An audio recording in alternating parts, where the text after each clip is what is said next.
Apakah benar ada hadis yang mengatakan bahwa anak kecil pemutus saf? Bila iya, bagaimana bila kami ingin mengajak anak kecil belum balik belajar sholat berjamaah? Apakah memang posisinya harus di paling belakang? Tidak boleh berada di tengah-tengah orang dewasa? Tidak dikatakan, tidak ada lafaz hadis yang mengatakan anak-anak pemutus saf. Tapi yang ada adalah, memang kalau anak-anak itu masuk dalam saf, kemudian mereka keluar bermain-main, kan gitu, maka yang berdiri di saf harus merapatkan. Kalau tidak, berarti terjadi pemutusan saf. Itu betul, gitu kan? Tapi kalau anak-anak masuk dalam saf dianggap memutus saf, itu tidak benar. Tidak benar. Abdullah bin Abbas, Abdullah bin Umar, ya kan gitu. Sahabat-sahabat Nabi yang masih muda-muda, itu waktu mereka mulai belajar hadis dari Nabi SAW dan mereka ikut berjamaah sholat di masjid, itu mereka belum balik. Abdullah bin Umar itu pertama belajar hadis umur 9 tahun bersama Nabi SAW. Abdullah bin Abbas umur 10 tahun. Memang anak-anak muda, anak-anak masih kecil-kecil, belum balik malah pada saat itu. Tapi mereka ikut berjamaah di masjid.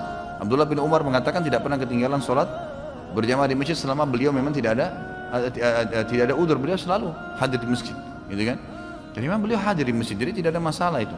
Makanya saya sarankan ikhwah-ikhwah yang mau ajak anaknya untuk belajar mengajar mereka berjamaah, biasakan dulu kiat ini, jalankan ya. Biasakan yang poin pertama, anak kita ikut dulu sholat di rumah. Kita lagi sholat sunnah, ajak anak kita sholat di sebelah, gitu kan? Biarin dia terbiasa dulu dengan gerakan-gerakannya, jadi dia mengenal. Berdirikan di sebelah kita supaya dia mengenal saf, gitu kan. Rangkul pada saat selesai sholat kalau dia masih lari-lari. Bahasakan walaupun dia belum bisa ngomong. Saya berapa kali terapin ke anak-anak saya, jangan dianggap anak kena belum bisa ngomong berarti dia tidak paham, enggak. Ya, coba ngomong. Ya, walaupun belum mengerti, anak-anak saya banyak yang dari kecil masih mungkin belum setahun saya ajak ngomong kadang-kadang. Ya, saya ajak ngomong ya dengan kalimat-kalimat yang saya harapkan supaya jadi baik. Insya Allah jadi anak solihah ya nak, insya Allah jadi anak soleh ya. Dinasihatin, di ngomongin. Kalau saya lagi sholat di sebelah saya, sering anak saya laki-laki ikut.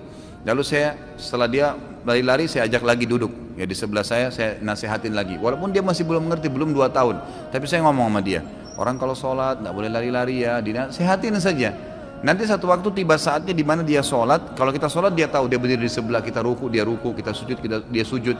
Dan itu sudah mulai dilakukan oleh anak saya yang belum 2 tahun sekarang. Awalnya dia lari-lari. Setelah saya coba nasihatin begitu, saya sholat dia berdiri di sebelah saya. Saya ruku dia mulai bisa ruku, saya sujud mulai bisa sujud, gitu kan. Dia sudah mulai paham kalau sholat tidak boleh lari ke sana sini. Nah itu layak antum ajak ke masjid.